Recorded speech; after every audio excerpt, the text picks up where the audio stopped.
Assalamualaikum warahmatullahi wabarakatuh. Jumpa kembali bersama Sang Hyang Cipta Rasa yang akan mempersembahkan kisah-kisah mistis menarik untuk menghibur teman-teman semua dimanapun berada. Sebelum ke cerita, terlebih dahulu kami ucapkan terima kasih yang sebanyak-banyaknya kepada teman-teman yang telah bergabung di channel ini.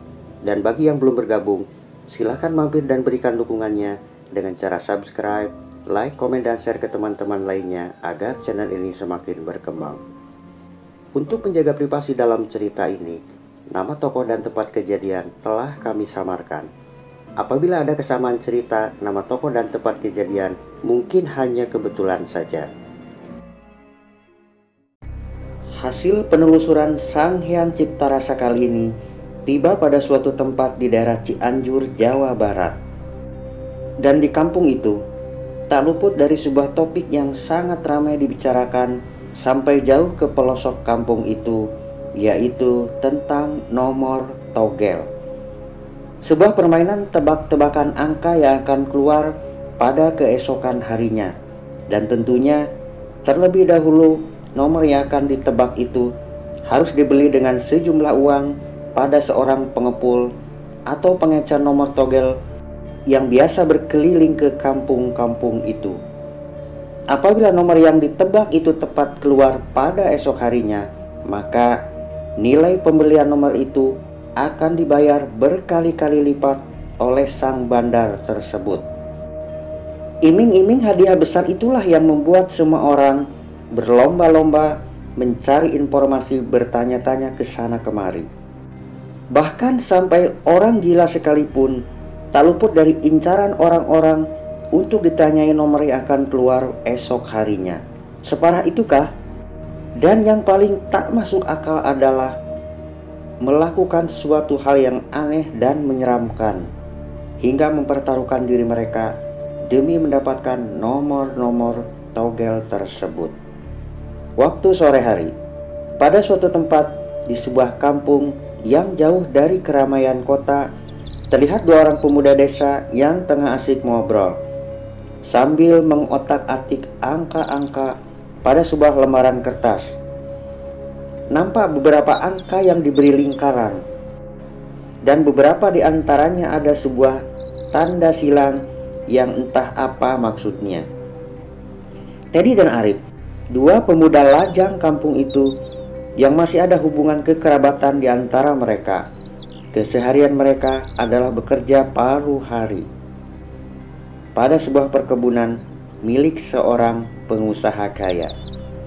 Sore itu, udara sangat cerah.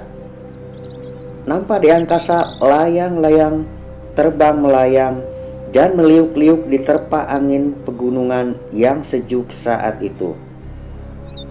Seutas benang panjang terhubung ke bawah pada genggaman tangan seorang anak yang berdiri sambil mendongak ke atas, menarik dan mengulur benang itu, mengatur layangannya agar tak tersangkut pada ranting-ranting pohon yang banyak tumbuh di tempat itu.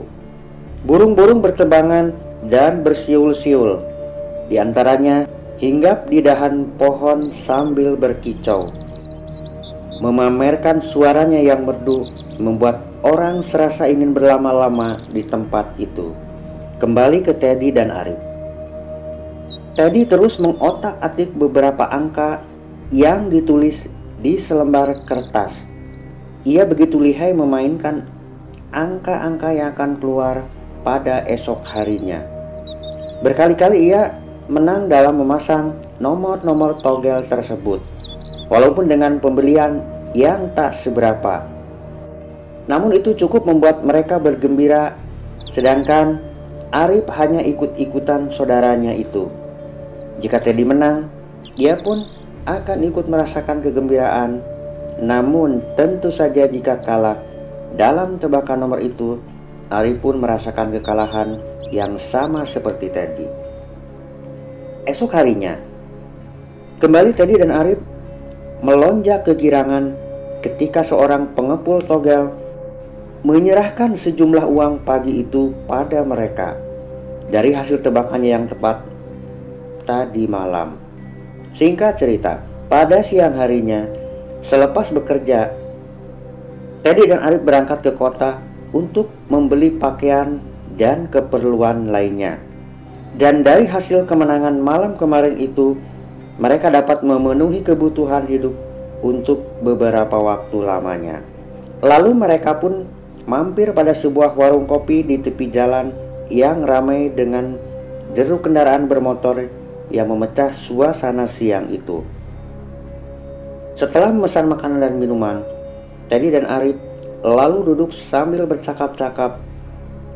Tak lama setelah itu, dari dalam bilik warung yang tertutup oleh sekat pembatas, terdengar dua orang yang sedang mengobrol. Dan ketika obrolan mereka sampai pada kalimat togel, Teddy segera beringsut duduknya mendekat ke sekat itu, lalu mengedipkan sebelah matanya pada Arif, seperti memberikan kode untuk mencuri dengar percakapan mereka di dalam ruangan warung itu. Teddy dan Arif segera menajamkan pendengarannya dan mendengarkan percakapan mereka dengan seksama. Tak berapa lama setelah itu, Teddy segera memanggil sang pemilik warung. Lalu tak berapa lama setelah itu, Teddy segera memanggil sang pemilik warung, lalu membayar pesanan mereka. Dan setelah itu, mereka pun pamit pulang ke rumahnya. Dan sampailah mereka ke rumahnya masing-masing pada waktu menjelang senja. Rumah Teddy dan Arif bersebelahan, sehingga tak sulit bagi mereka ketika akan berkumpul dengan mengobrol pada satu topik yang berulang kali mereka perbincangkan. Satu topik yang tak pernah basi dan selalu hangat diperbincangkan oleh semua orang kala itu. Di saat orang-orang bertemu satu sama lainnya, maka topik itulah yang akan meluncur pertama kali dari orang-orang tersebut. Dan malam itu, Teddy dan Arif mengobrol serius tentang apa yang didengarnya ketika mampir di warung tadi siang. Lalu, sebuah kesepakatan mereka buat untuk melakukan sesuatu demi mendapatkan nomor togel yang jitu. Malam Selasa Kliwon, sekira pukul 12 malam. Di saat para penghuni kampung terlelap dalam mimpinya, Teddy dan Arif menyelinap ke belakang rumah, lalu berjalan menuju sebuah pemakaman di kampung tersebut. Sebutir telur ayam kampung telah ia persiapkan untuk syarat dalam apa yang akan mereka lakukan malam itu. Malam itu, suasana sangat sunyi. Hanya desiran angin malam yang mengiringi perjalanan mereka berdua, disertai suara-suara binatang malam yang saling berlomba memperdengarkan suaranya. Sang rembulan malam itu bersinar terang. Cahayanya yang terang mengantarkan perjalanan mereka berdua pada ujung jalan kampung yang menuju pada sebuah pemakaman warga yang sangat luas. Dan sampailah Teddy dan Arif pada sebuah gapura yang di dalamnya terdapat batu-batu nisan berjajar rapi, tempat jasad-jasad bersemayam. Sang rembulan tiba-tiba menatap tajam pada mereka, lalu bergeser dan bersembunyi di balik awan hitam yang bergerombol mendekatinya. Sang rembulan pun hanya mengintip dari balik awan hitam itu, dan sedikit cahaya yang ia berikan pada dua pemuda itu. Sepertinya sang rembulan tak mau mencampuri urusan mereka berdua saat itu. Teddy dan Arif, dua pemuda lajang itu, adalah orang yang tak pernah merasa takut dengan kegelapan malam. Kehidupan mereka di kampung itu mendidiknya untuk menjadi orang yang tangguh dan pemberani. Teddy segera membuka seluruh pakaiannya tanpa terkecuali dan telanjang bulat di depan Arif, lalu menaruhnya pada kayu di gapura itu. Arif terkikik sambil menutup renggang wajahnya dengan jari-jarinya. Teddy mengibaskan tangannya pada Arif dan menyuruhnya melakukan hal yang sama. Dengan ragu-ragu, Arif pun segera menanggalkan seluruh pakaiannya. Setelah itu mereka berjalan mengendap-endap ke pemakaman tersebut. Teddy berjalan lebih dulu dan Arif mengikutinya dari belakang. Pada siang harinya, mereka berdua terlebih dahulu telah memeriksa tempat itu untuk memastikan titik mana yang akan mereka datangi. Tiba-tiba terdengar suara serak, serak dari balik kegelapan pekuburan itu. Suara seperti daun-daun kering yang terinjak oleh sesuatu. Lalu rumpun semak itu bergerak dan bergoyang-goyang seperti ada yang menggerakkan, dan asap tipis tiba-tiba muncul di semak itu. Lalu sesosok makhluk berwarna putih muncul seketika di hadapan mereka berdua. Sang pemberani pun segera menggibaskan tangannya pada makhluk itu, dan seketika itu juga sosok itu menghilang. Teddy dan Arif melanjutkan langkahnya. Tiba-tiba, aduh! Arif mengaduh kesakitan. Lalu ia membungkukkan badannya seraya memegang bagian tengah selangkangan dengan kedua tangannya. Arif merasa seperti ada tangan dingin yang menjentik dan meremas biji salaknya, yang sakitnya itu sampai ke ulu hati. Teddy menoleh dan, "Rasain," ujarnya sambil menertawakan Arif. Bukannya menolong, ia malah melanjutkan langkahnya meninggalkan Arif. "Sialan," ujar Arif seraya mengikuti langkah Teddy. Rasa sakit di biji salaknya itu tak ia hiraukan karena ia tak mau sendirian di tempat itu. Sampailah mereka berdua pada sebuah pohon yang orang sekitar menyebutnya dengan nama pohon hampelas. Tak seberapa tinggi dengan daunnya yang kasar, mirip dengan amplas. Lalu mereka pun berjongkok dan meletakkan sebutir telur ayam di bawah pohon itu. Sebatang dupa lidi dinyalakan dan ditancapkan di tanah berdampingan dengan telur tersebut. Teddy kemudian berujar meminta-minta nomor togel pada sang gaib di pohon itu. Sebuah permintaan yang aneh, namun itulah yang mereka berdua lakukan. Sampai ketika dupa itu tinggal setengahnya, tiba-tiba telur itu bergerak-gerak sendiri dan menggelinding bergerak ke arah kaki Teddy. Teddy segera mengambil telur itu dan ketika hendak bangkit dari jongkoknya, sepasang tangan besar yang berbulu hitam pekat menarik tubuh mereka berdua ke belakang. Sontak saja mereka berdua jatuh terjengkang dan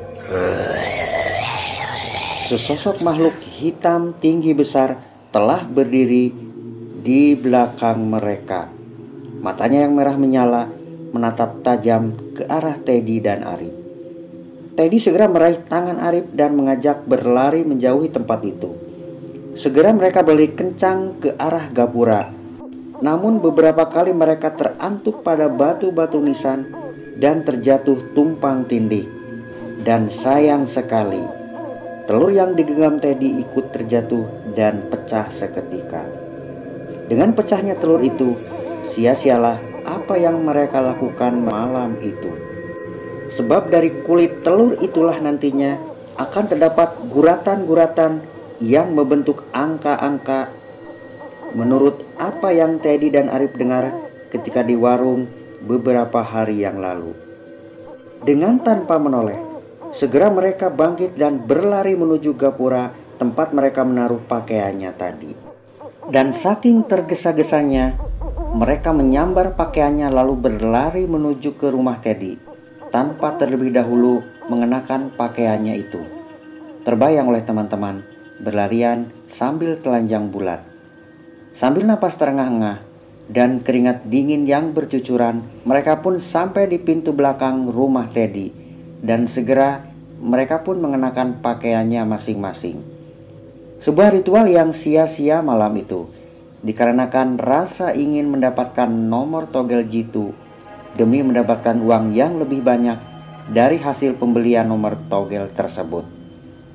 Keberanian mereka berdua selama ini sirnalah sudah ketika harus berhadapan dengan sosok makhluk penghuni tempat itu.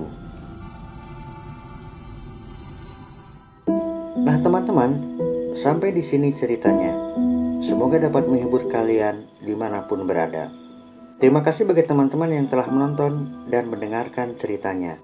Mohon maaf apabila ada salah-salah kata. Sampai jumpa di kisah selanjutnya hanya di Sang Hyang Cipta Rasa. Assalamualaikum warahmatullahi wabarakatuh.